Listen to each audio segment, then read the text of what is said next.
Today, we're going to do a bit of a different structure and be more conversational. But what we've done today is brought together 3 big research projects on research and mental health when viewing online extremism. So we have the project that GNET published with Miron and Maciej. Moonshot have been doing their own internal project that was also run by Fazeelat here from the University of Birmingham. And then Elizabeth Pearson down the end is the representative from the Vox poll and Reassure report. So I'll just go through their bios quickly. They're going to go a brief introduction about their report, and then essentially we're going to open the floor for a conversation and a Q&A in that style. So Miron is a professor of political science at the University of Silesia. This is my 8th time trying to pronounce Silesia, so this is a great day for me. And an international research fellow at the University of Milan, and we'll be moving to Milan shortly. During his academic career, he's also held visiting research positions at the University of Oxford, University of Cambridge, and the European University Institute. Maciej Bożek is the Doctor of Psychology and a forensic psychologist at the Silesian District Court. He's also the head of the psychological laboratory of the Faculty of Social Sciences at the University of Silesia. I can't pronounce the town name, so sorry. You guys introduce it. So then we have Elizabeth Pearson. Liz is a lecturer of criminology with the Conflict, Violence and Terrorism Research Centre at Royal Holloway, University of London, and an associate fellow with the Royal United Services Institute and International Centre for Counter-Terrorism. We have so many, it's incredible. So Fazeelat Duran is a postdoctoral research fellow at the University of Birmingham and a chartered occupational psychologist with the British Psychological Society, with a lot of experience researching the criminal justice system, first responders, and working as an analyst in the industry with extremist content to improve workplace and mental health and well-being. And then last but not least, we have Stevie Voogt. And Stevie is the Director of People and Culture at Moonshot, an organization focused on disrupting and reducing online harms around the globe. So I'm going to let each of the researchers present to you a brief overview of their research into this area, starting with Miron and Maciej, then we'll go to Moonshot, and then we'll go to Elizabeth, and then we'll open up the floor. So please, Miron and Maciej. Hi everyone. Thank you so much for having us. So a brief introduction. Our project was launched back in March 2022, thanks to the generous support of GNET. And we wanted to contribute to the ongoing debate on the researcher well-being in our subfield by realizing 3 objectives. First of all, we wanted to understand both the long-term and short-term psychological effects of exposure to terrorist content by researchers. We also wanted to monitor psychophysiological reactions of researchers to terrorist propaganda. And last but not least, we also wanted to design a basic model of prevention and rehabilitation for scientific use in our subfield. So in order to do so, we designed 2 separate research vectors. The first research vector was founded on an internet survey that was addressed to some of the top scholars in our subfield. And the questionnaire was composed of 29 questions organized into 3 parts. In the first part, they were asked about their academic experience and background.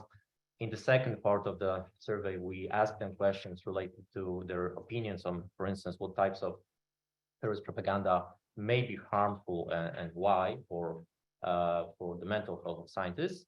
And the final and the most important part of the survey was dedicated to understanding their personal experience in consuming terrorist content.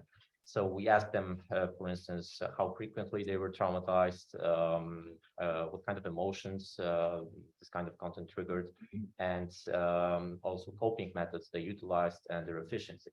So it was a separate one. The first vector, we collected 95 completed questionnaires.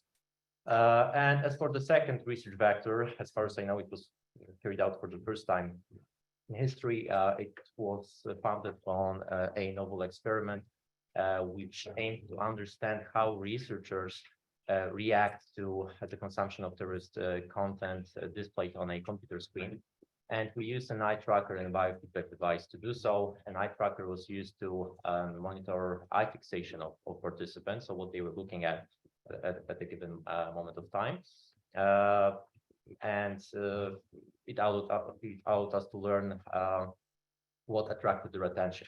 So as for the biofeedback device, it was used to collect 3 types of measurements: skin conductance, heartbeat, and temperature. This way we would know whether some objects visible on the screen, for instance, increased temperature or increased skin conductance, which could be symptoms of stress. So the experiment included 31 participants organized into 2 separate groups. We had a control group and an experimental group. Control group was composed of 15 scientists that had no previous experience in consuming terrorist content, and they were exposed to ordinary internet media, like, I don't know, cartoons, some political posters, things like this. So we wanted to learn how normal, ordinary people react to ordinary content that we consume every day. And as for the experimental group, it was composed of researchers with previous experience in our subfield, and they were exposed to different types of terrorist content. We started with 30 visual pieces of visual propaganda, 10 pictures, 10 posters, and 10 infographics, and then we moved to audiovisuals, such as anashid videos, combat footage, and the experiment was concluded by some scenes of death and dying, and corpses, mutilated corpses lying on the battlefield. We did not include execution videos, the most shocking and controversial content due to ethical reasons. Overall, it allowed us, for instance, to generate heat maps, what the researchers were looking at, and we compared this to the biofeedback data that we gathered. So to summarize, let me just say that we codenamed the project Researcher Trauma, not because we were investigating trauma, but we were traumatized by research ethics committees before the launch of the project. So thank you. That's it in a nutshell. So I may add one thing to sum up what Miron said. The 2 parts of the experiment was actually the cognitive part and the affective part. The eye tracker was responsible for cognitive patterns of researchers, and the biofeedback device allowed us to measure how affective states were influenced by what the researchers in both groups. So when we'll be talking about this in more detail, thank you. Wonderful. I'll move on to our representatives from Moonshot in University of Birmingham. Yeah, maybe I'll talk first about why the research was important to us, and I'll hand over to Fazeelat about more the methodological questions. From the outset at Moonshot, we really wanted to focus on research and well-being, and were aware from having worked in the field, I've worked in the field 10 years and seen the impact on people. And I think seeing an impact that came through in the GNET report, a lot of people seeing modest impacts and then a small number with more intense impacts of the work. So for the past 8 years at Moonshot, we've developed practices, processes for trying to protect our researchers, but with a real lack of evidence base behind it. So the fact that there's now multiple reports and pieces of evidence coming out is useful. So a big part of it was about trying to build the evidence base, looking at what the impacts were, whether certain people experience greater impacts than others doing the work, which of the support processes, mechanisms we put in place are actually effective. And also trying to get a kind of benchmark, because when we haven't got much evidence, it's hard to know, is this intervention helpful if you don't have a wider benchmark for our field. I was aware of the work that Fazeelat had done with people in very similar roles. She'd been working with law enforcement staff in desk jobs. So people looking at very, very similar content from a different industry, but really doing a lot of the same work. And I was, hoping to get some of that within our field. And thanks to an ESRC grant, she was able to spend 6 months with our team. We're at the point where that's influencing what I do at Moonshot, how we support our researchers, but also looking for opportunities like these where we can share it more widely with the field. Yeah, thank you, Stevie. So basically, we were aiming to scope the situation at Moonshot by conducting mixed method research. So in our interviews, we were asking them questions about how do they work with this extremist content? In what ways are they exposed to it? Do they have any coping strategies at all when they are working with this content? And how does their employer support them in any way? Whether this material is having any impact on their mental health as well. So we asked them questions like that. Now, our participants also participated in online surveys. So in our online surveys, we were asking them questions around, we were measuring their psychological distress levels, basically. So we were measuring whether they have any anxiety, depression, post-traumatic stress disorder. And we also measure some individual characteristics and organizational characteristics to better understand whether there are any underlying mechanisms that are causing psychological harm in this group of professionals. Basically, we wanted to understand why some people show more resilience when they're working with this content as compared to others. So we wanted to have a better understanding of it. So that's the reason we were measuring some individual characteristics as well as organizational characteristics. And once we had the findings, we shared the findings with Moonshot, discuss the strategies to protect their staff in an evidence-based way, basically. So yeah, that's it. And now Liz. Oh, okay, thank you. So I'm here to represent Voxpol and the Reassure project report. So it's a kind of three-phase research project aimed at better understanding online harms to researchers of terrorism and extremism. The first phase report, and I do have some sort of hard copies as well, it's downloadable, was out this year, and it emerged basically out of a conversation in the wider field, which we were aware of back in 2019, the TASM conference in Swansea. You know, people were beginning to talk. Charlie Winter, who is based here, had written about this, and there's just a sort of emerging conversation. And there was little documented evidence, as you mentioned.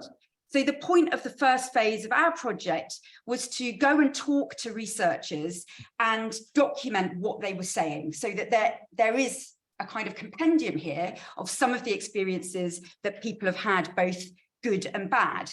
And we did this. This was a group of us who were all in some capacity engaged in online terrorism and extremism research.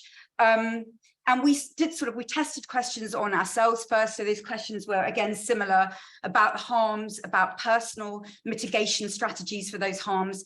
And then we're also very interested in institutional responses, because in our anecdotal experience, those were very lacking.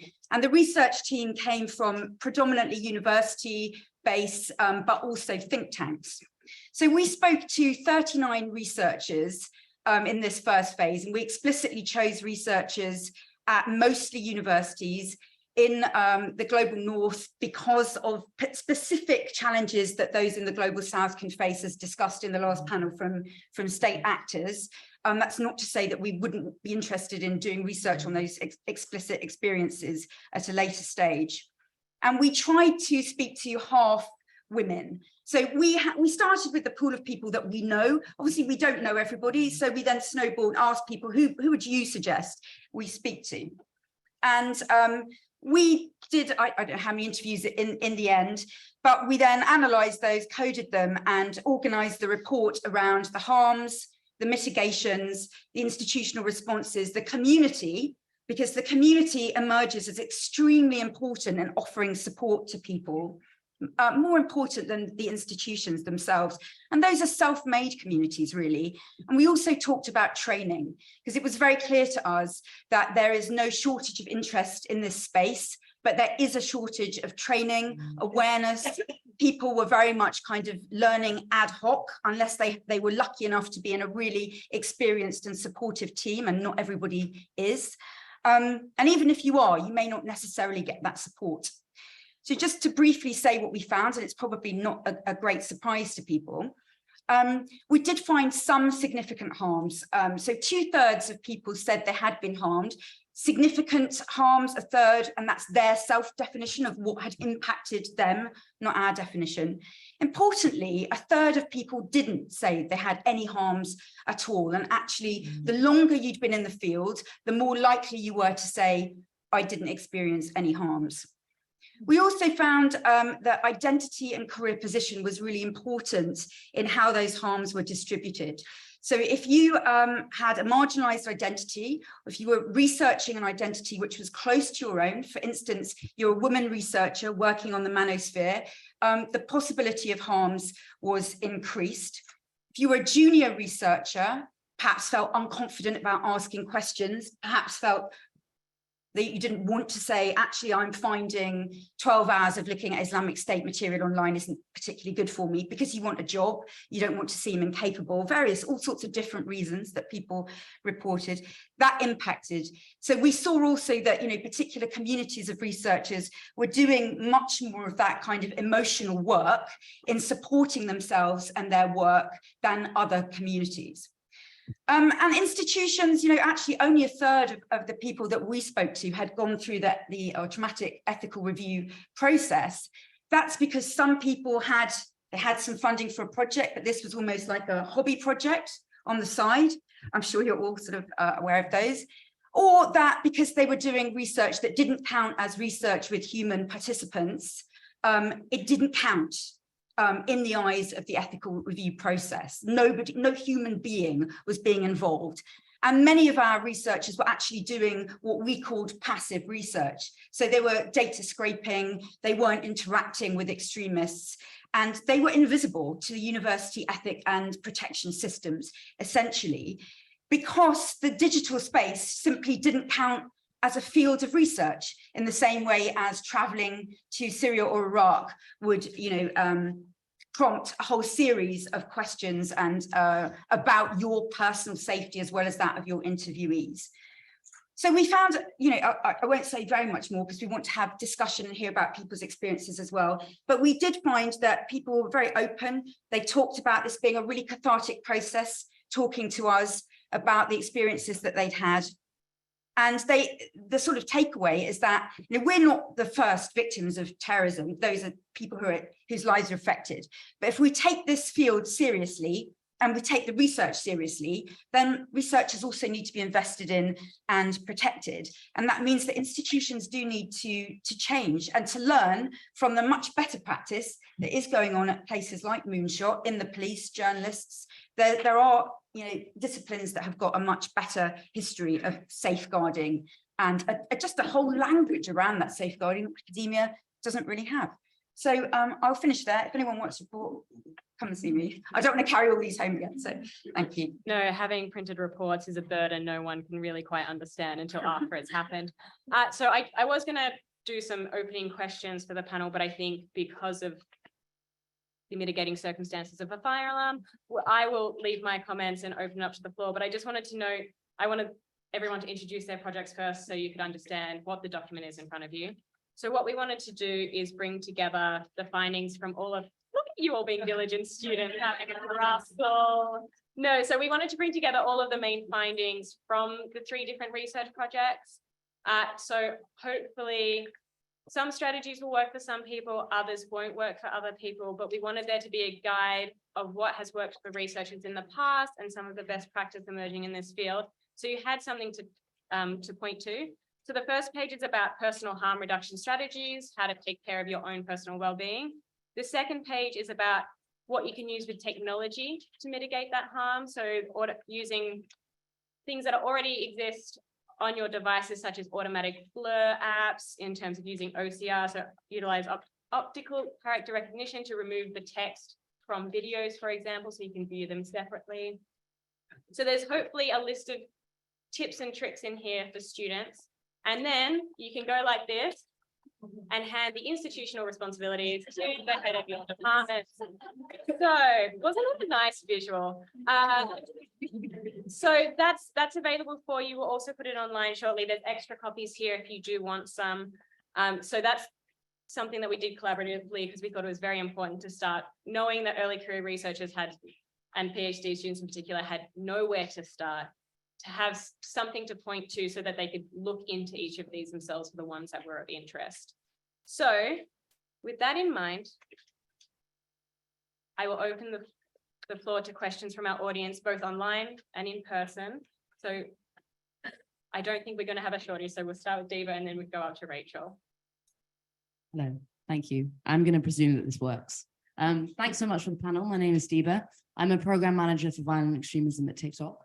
The question that I have for the panel is around how, as a sector, we can better counter the glamorization that I think comes in this field with harm deduced by continuous consumption of terrible material. I think it's something that like is often overlooked when we have discussions around mental health, this kind of very subtle pride almost in how damaged you are by virtue of your commitment to this space. I see it a lot, particularly with younger researchers and practitioners who wear it as a badge of honor because they think that it depicts their expertise. Oh, I've seen this type of thing more than that, or it's a glamorization. So how can we, as a sector, work to prevent that glamorization? Now, it's backwards. I don't know if it's quicker. And then we'll do 3. Thanks, Dr. Barbara Mullis, ICCT in The Hague.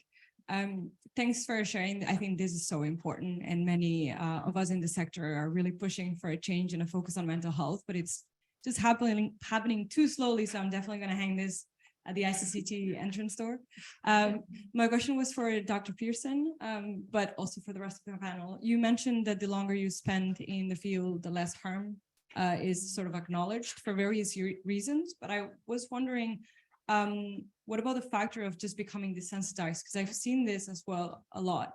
And the problem with that is that, if you see, I've seen it with interns even, I mean, young researchers who have been researching, violent extremism for only a couple of years, and they just are not aware anymore of what the impact is on their mental health. And so when you offer help, because we're starting to get help, they just refuse or laugh at it and say, I don't need that, I'm perfectly fine. And then they're watching certain videos without their headphones in the office, traumatizing half the stuff, but obviously causing an impact on themselves that they're not even aware of. But how do you address the sort of like denial, if I can call it that way? Yeah, that's my question. And then you can just pass it up, back to Rachel. Thank you. Thank you for the panel. I have a question about harms across exposure to different types of harms. So did you see, or is there any kind of quantifiable difference between the people who are like immersed in the social communities, for instance, versus the people who are explicitly looking at videos or visual content? Obviously, it's all bad, but I'm just curious if there's a difference in the way that researchers are impacted based on kind of what forms they're primarily spending their time in. So we'll start with Deba's question at the front. Who would like to take that one? I'd be really happy to take that one. I think it's a really good question that Deba asked. And something I've long been aware of is this macho, how many beheading videos have you watched in your life question. And I think it's a really important one for us to counter.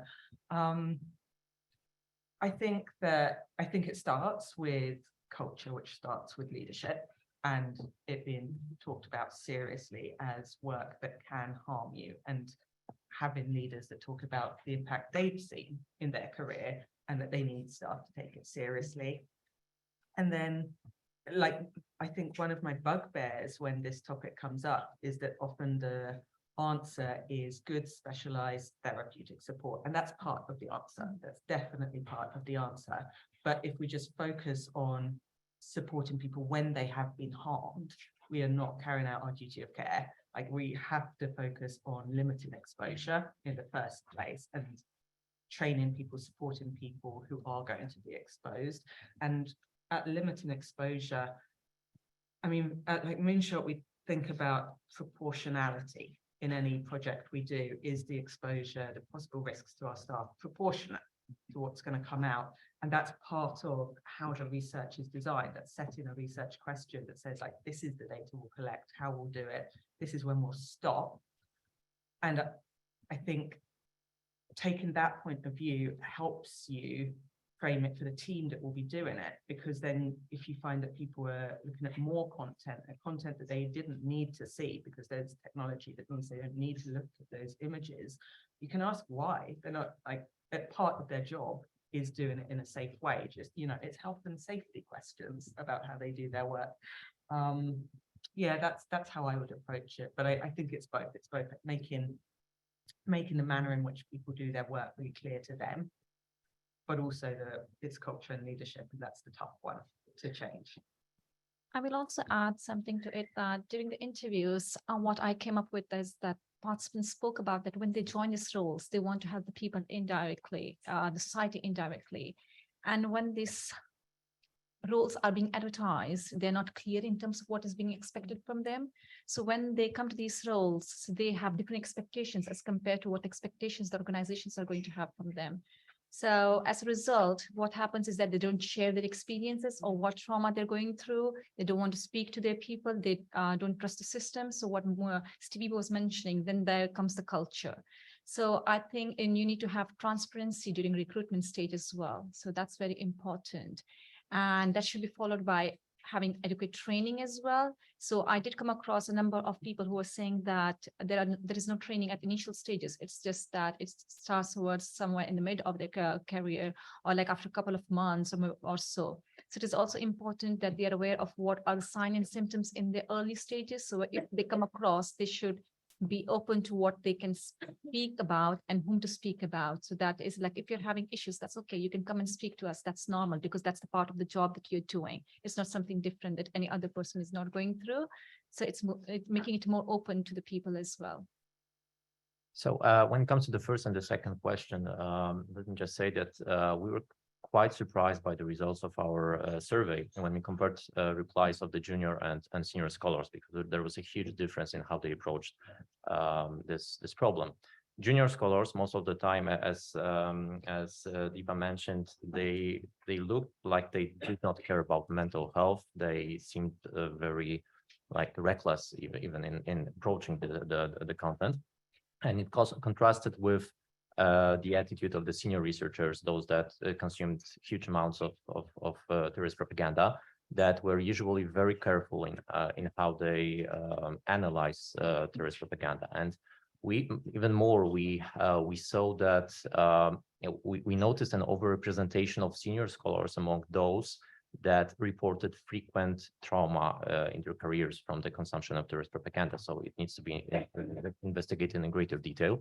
But we also read about many cases of young, early career researchers that left academia because they got traumatized. They were not aware of what they are going to consume during their professional activities. So we believe that awareness raising training is a must, especially when it comes to PhD students. It's quite interesting because it's sort of quite different from what we found. I'll just go through the questions. So this issue of glamorization and this kind of macho culture within the field, I mean, in my actual research, I look at gender. Yesterday, we were talking about masculinity. This kind of status through proximity to violence and this culture of violence did come up. It was named by a number of researchers who talked about the difficulty of this macho culture and sort of speaking out against it. And they also reflected, for those who worked in academia, that academic culture is one in which, you know, there is bullying and there are pressures, and these things are not distinct. So they become enmeshed, and that makes it ever more difficult for particularly junior scholars to kind of speak out.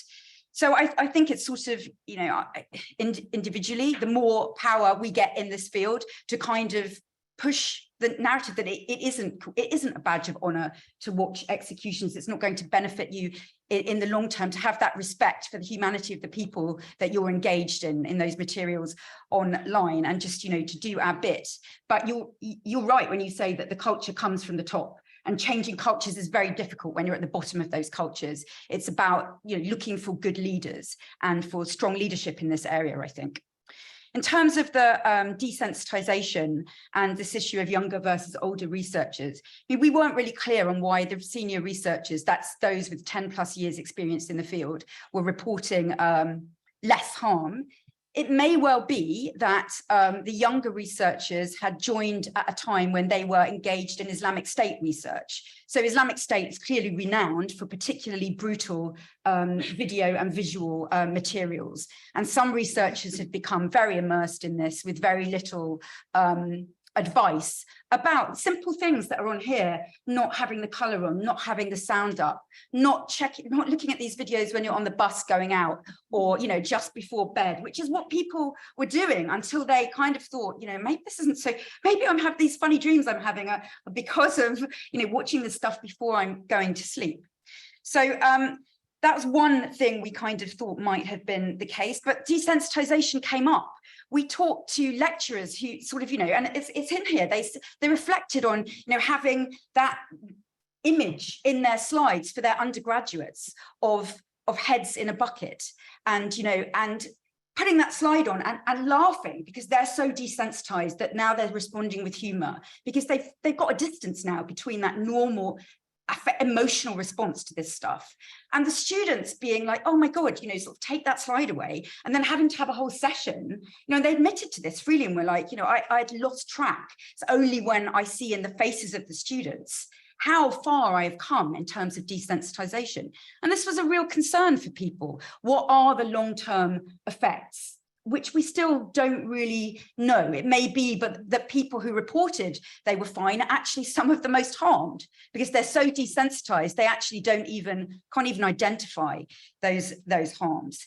But I think that we definitely saw pressure on younger researchers, and, you know, they did talk about the job market and the and not wanting to be seen as unsuitable, because there was still a belief that, you know, if it's too hot, if you can't stand the heat, get out of the kitchen. If you're not the right person for this research, you shouldn't be doing it. But actually being the right person is partly about the supports that are offered to you institutionally by your community and that preparation. It's not all about your, you know, how much you are able as an individual, as strength of character, and getting through this. That is not what it's about. In terms of the final question,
of the researcher and so on.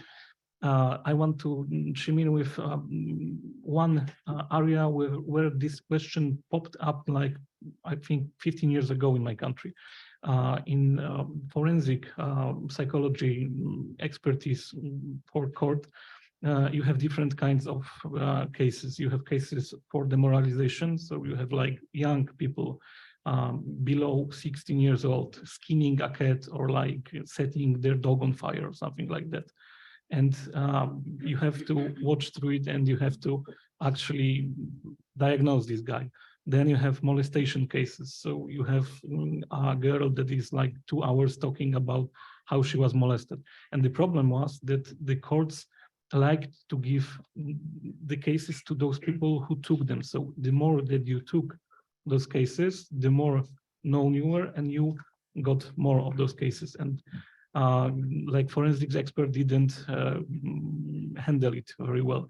So in like our practice, we have this saying that you have to step sideways, not take a step back, but step sideways. If you are feeling that the burnout is coming, it's not like, you know, there is like this saying in boxing that each knockout doesn't make you like less prone to knockout. It actually makes you more prone to it. So if you are sparring, you are not letting yourself knock out. So if you are feeling that, okay, this is too much to handle, you are like start doing mobbing cases, you are start doing like insurance cases and so on. So they are maybe not like without emotional violence at all, but they are less like hard to do. And the other case, the other question that was actually very good, and our research addressed it by accidents actually. So this desensitization question.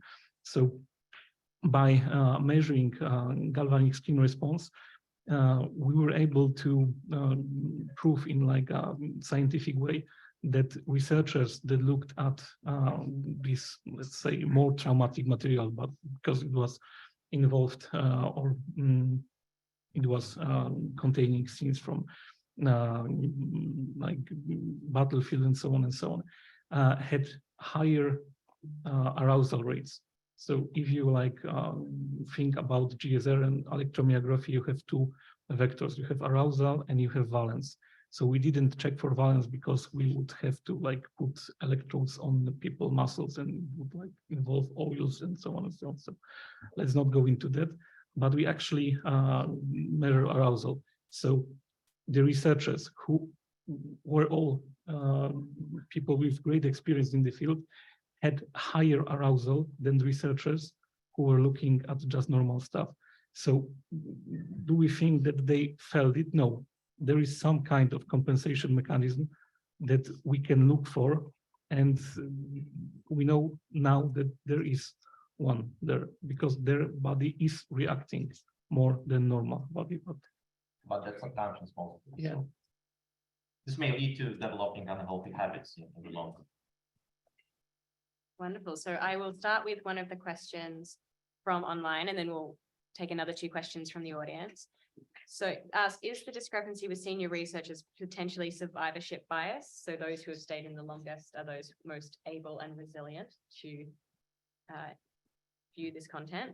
And are there any plans to look at individuals who have left the field to see, look at that churn rate and see, compare those who stayed in the field and those who chose to leave? And then maybe take two more questions from the audience. Oh, there's so many. I am going to start with, I'm going to go Jordan and Anna. Actually, let's take three and then the person next to Anna, because that's a convenient mic pass. And then you hold the mic for the next round. Okay, so one of the questions I had was, we talk about researchers and we're often looking at PhDs, people who are actually actively working in the field, but I was just an MA student here at King's, and in order to be really competitive, a lot of my colleagues were actually doing a lot of this work ourselves, but without the kind of support that PhDs have and people who are in this, not just for a year, because UK programs are incredibly short. You only have 3 or 4 meetings with your professor the whole time. And in doing that work, for me, I had someone who was actively looking out for me and saying, no, don't do that. Don't talk to these people because your information is going to end up online. But some of my friends did not have that kind of support. How can, like, we have these responsibilities, but how can we empower students to actually support each other in this work, but also really ensure that they're being taken care of as much as like PhDs and other people are? So Anna, just here. And let's just point out the PhD students, they're not getting taken care of. So don't worry. It's not a, don't assume that you're having a hard time and they're having a better time. It's bad everywhere, Jordan. Following on to the institutional, this is a question for panelists who work at universities or who have worked at universities. How do we get institutions to pay for this stuff? Whether that's training or therapy, but I'm also thinking, like, I like the burner technology recommendation, but I don't know many students who can afford 1 laptop, let alone 2. If anybody has suggestions or success with this, that would be fantastic to hear. Hi. I thought it was really interesting that we were picking up on the fact that younger researchers had a sort of a hardening to things that was almost quite unexpected. Do you think that that could be a thing of not so much just younger researchers, but actually a sort of generational difference? Because, you know, I'm part of a generation that had unbridled access to the internet when they were sort of 13, which can have, you know, massive effects. You know, I can, you know, quite vividly remember being sat on a school bus and ISIS beheading videos being kind of traded about. perhaps it's not so much a thing of young researchers, but actually on a generational level, young people are hardened to kind of like violent extremism because they've had this massive internet access in a way that perhaps older researchers aren't. Is there maybe something in that? And if you just pass the mic back for the next round. Yeah, so we'll answer these questions in the first round. So you have 4 to work with.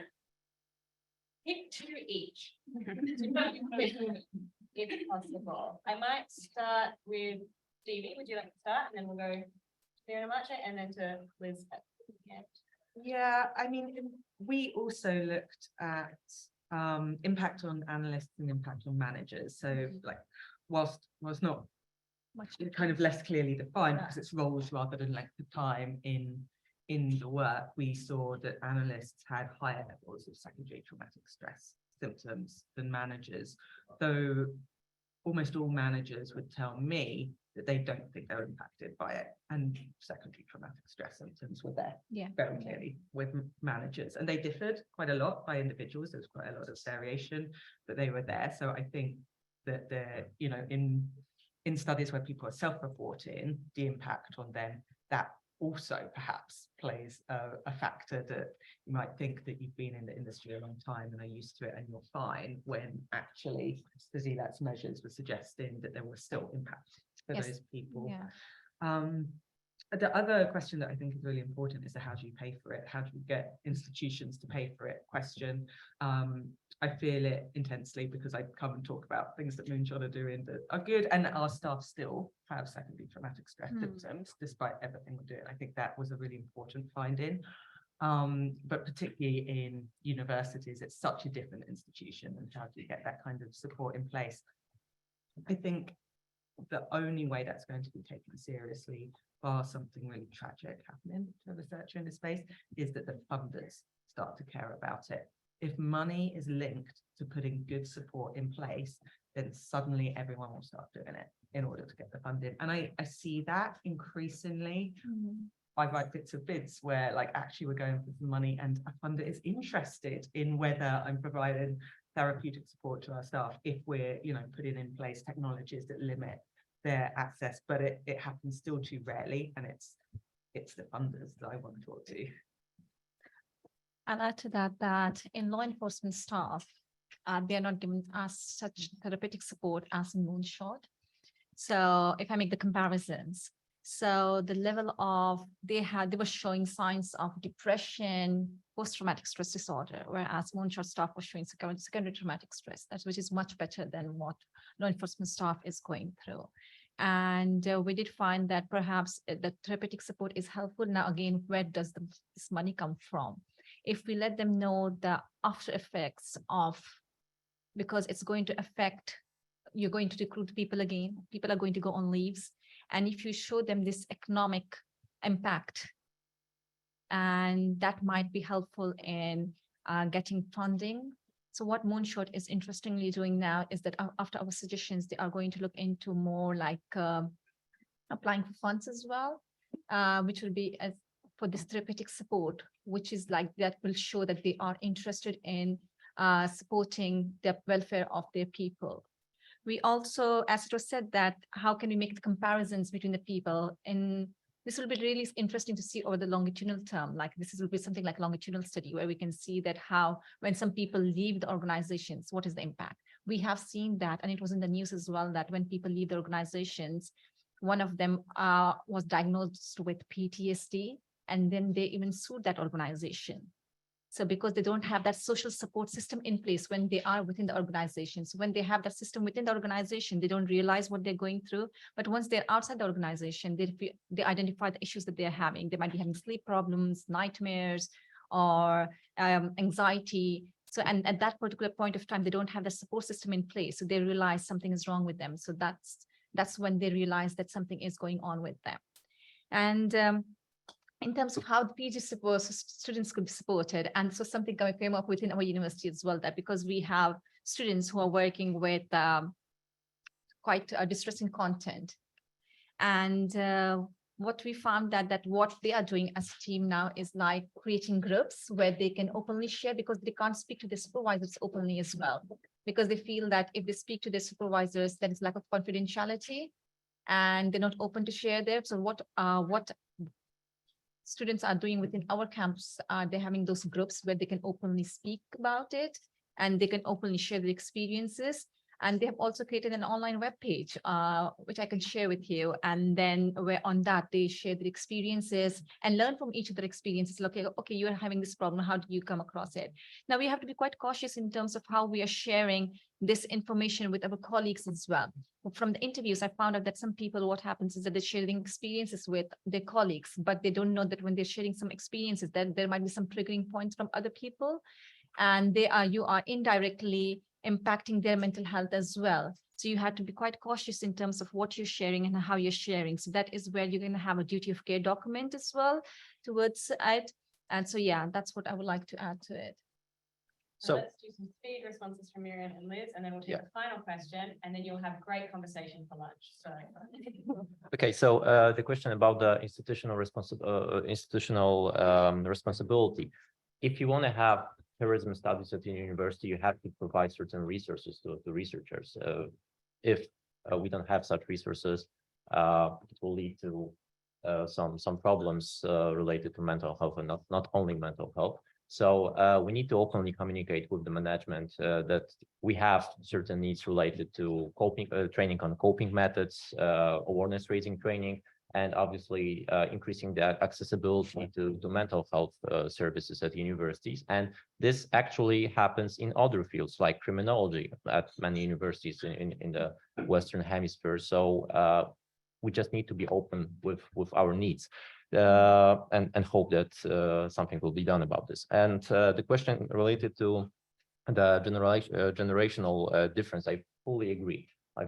This is one of the explanations of the fact for the last 8 years, I lectured my university about terrorist propaganda. And the first question I ask my students is, have you ever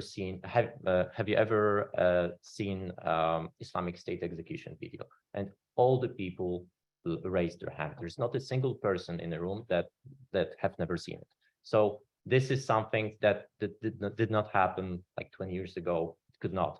So it may be an explanation of this difference between junior and senior researchers. So if I may address like 1 second, this last question about generational gap, I will play a devil's advocate in this. I remember like many years ago when there was no internet. I still remember this time. There was this magazine in Poland called Evil. So in this magazine you get like prints, and see, everybody saw it, and it was kind of like mysterious. You have to have like older brother to get it, and there was like pictures. Yeah, sure. And if we talk about generation, what kind of things will the next generation see? So we have now deepfakes. Maybe some company, some startup will think, okay, so let's do a deepfake game. You put a picture of your colleague on an avatar, and then you go down on it with a chainsaw or something like that. So we can always go like further. So I don't know if it's like an answer, but I think that, yeah. Universities and paying for things. I mean, one of the things that came through from the respondents, the more senior ones, was that for any funding, they are sort of putting through a mandatory budget request for some form of mental health care, so that it's just written into the project. It's not a marginal, it's not an add-on, it's just fundamental to those projects. But it was few people that were doing this. And, you know, people have different thoughts on whether counselling should be mandatory or not. I know some organisations that do have mandatory counselling. Everyone goes every week. You don't have to talk. You can just go, yeah, I've had a great week, and not really say much. But it's there, because that can also become stigmatised. The things that are, that you pay for to help are not necessarily the things that everyone found the most useful, I would also say. So some of the tech stuff, yes, you would need to, if you're lucky enough to have personal funds, or if enough of you can come together and say, we need this stuff, and mobilize together. I think that's also useful. But some of the things that students and, we were talking to people at different degrees, professors to, PhD students. Some of the things people were doing that were really helpful were not things you had to pay for. You mentioned, community. And, when I was doing my PhD here, you have a community of other people that you meet at conferences, that you talk to. You create your own community, and people will always do that, and they will always find that useful no matter what other provision is there for them. So we have to be proactive in mobilizing our own communities as well, I think. And I found that really helpful. People that I've met on Twitter, people that I've never met, who have been really helpful about giving me advice about stuff. And I haven't been shy about reaching out to people and saying, I saw you did this, what helped you? And people tend to be nice. It's what came through in our research was we're quite lucky. We've got a nice, warm, open bunch of, not everyone, obviously, but there's a lot of them out there, and they want to help each other. And they also want to reach back down as they're coming up and help people if they've been helped in turn. So don't be shy if you're a more junior researcher. Not everyone has an inbuilt community. Not everyone is funded. Not everyone is part of a funded project, but it's not necessarily the case, as you say, that those institutional supports would be the ones that you found personally the most beneficial anyway.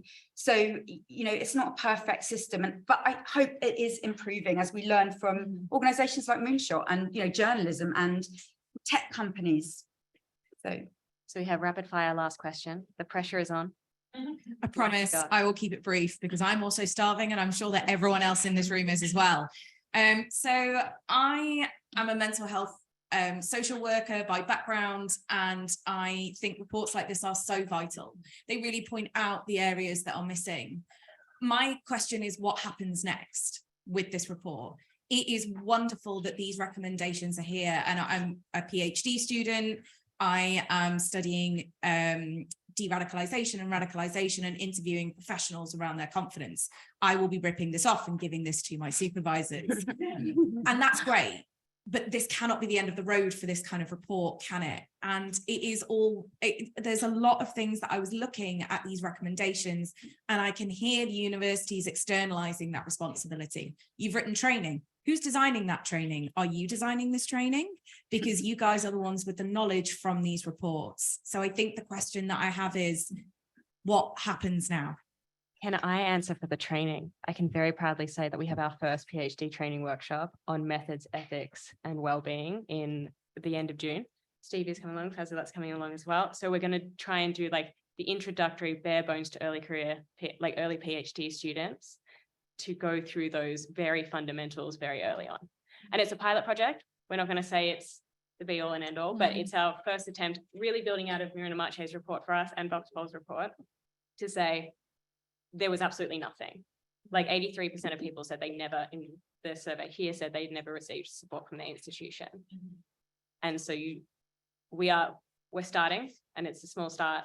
We hope to build more on that. I know Moonshot does incredible training and work with their staff, but I will let you all have a final word on this, on what you think the most important thing that can change, like what's the most immediate change that you would make using these reports and these findings. A big question. And then with us, what we are planning is, as researchers, our next step is that we have identified that they are at risk of distress. So as researchers, our next step is that, okay, now we went to Moonshot, your people are at distress. What are you going to do next? So we are thinking like sitting together. We have identified certain risk factors and addressing those risk factors and coming up with more evidence-based interventions and trying and test them and to see, and also collaborating with other organizations as well, and to test and see whether which specific intervention works out for this group of professionals and these researchers, and how we could take that ahead, and how could we support in training as well then, and finally produce a recommendation of strategies that could be useful for all the organizations. That's what we are aiming for in our next steps. Liz, what's your next step? Reassure is a three-phase project. The second phase is learning best practice from related disciplines, which we've already begun to do. The third phase is producing sort of more systemized guidance. The infographics, great, and the report has lots in it, but this isn't systematically sort of tried and tested best practice. And it's about changing cultures and also learning a language. You know, we're talking to people who they've got moral injury, trauma-informed responses. We're sat there sort of saying, what are these? You know, so it's about changing the language and culture ultimately. So, yeah, as for our plans, we kind of plan to redevelop the project and also extend it to analyze the reactions of social media content moderators and law enforcement officers. And as for the next steps for our community, I think that there is a huge responsibility of supervisors of PhD students who should like adopt some of those steps mentioned in our reports and monitor their students and organize as much as this is possible those awareness raising training for junior scholars. Incredible, everyone. So I'm going to give you the instructions and then I'm going to ask you to give thanks so we don't get them mixed up. Lunch will be in the next rooms across the corridor through just to the right. I also recommend you can go downstairs and go out into the courtyard here if you'd like some fresh air and some sun, and that way you don't have to come back through security. If you go out any of the gates, you'll have to come back through security. That's okay, but just so you're aware. So please thank this illustrious panel and thank you so much for your participation, and we look forward to continuing this conversation at lunchtime. So thank you so much.